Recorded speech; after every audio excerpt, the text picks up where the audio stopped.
Any citizen who are 18 plus তেখেতসকলে অসমত এতিয়াৰ পৰা আধাৰ কাৰ্ড নাপাব কিন্তু ইয়াতে আমি শিডিউল ট্ৰাইব শিডিউল কাষ্ট আৰু টি গাৰ্ডেনৰ 18 বছৰ হলেও ওপৰত হলেও আমি এবছৰলৈ দি থাকিম কাৰণ এই সেগমেন্ট কেইটাত এতিয়াও সেচুৰেশন পোৱা নাই কিছু মানুহে আমাৰ লোকেল মানুহে এতিয়াও আধাৰ কাৰ্ড পাব বাকি আছে গটিকে 18 বছৰৰ ওপৰত এতিয়াৰ পৰা আমাৰ অসমত কোনেও আধাৰ কাৰ্ড নাপাব with the exception of ST, SC and tea garden that is also for another 1 year এবছৰৰ পিছত এই কমিউনিটিৰো আধাৰ কাৰ্ড নৰমালি নাপাব যদি কোনোবা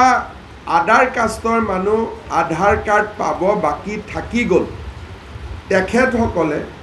উইদিন দিস মান্থ এই মাহৰ ভিতৰত আমি আবেদন কৰিবৰ কাৰণে আহ্বান জনাম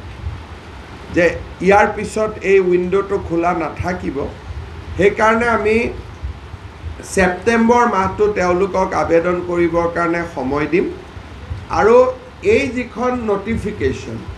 এই নটিফিকেশনখন অক্টোবৰৰ প্ৰথম সপ্তাহৰ পৰা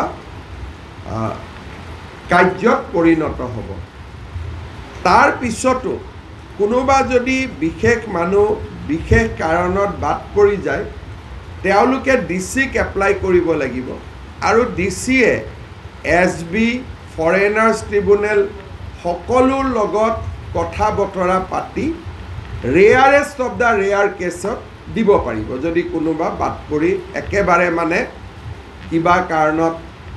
দিবই লাগে মোৰ বেমাৰ আছিল মই যাব নোৱাৰিলো বা মই অসমত নাছিলো এনেকুৱা কিছুমান থাকিলে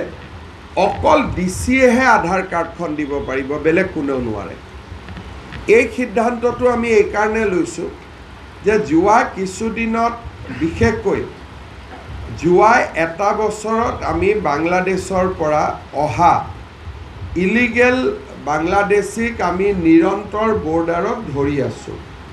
যোৱা কালিও আমি 7 জনক পুছবেক কৰিছো কিন্তু আমি নিশ্চিত নহয় যে আমি সকলোকে ধৰিব পাৰিছো বুলি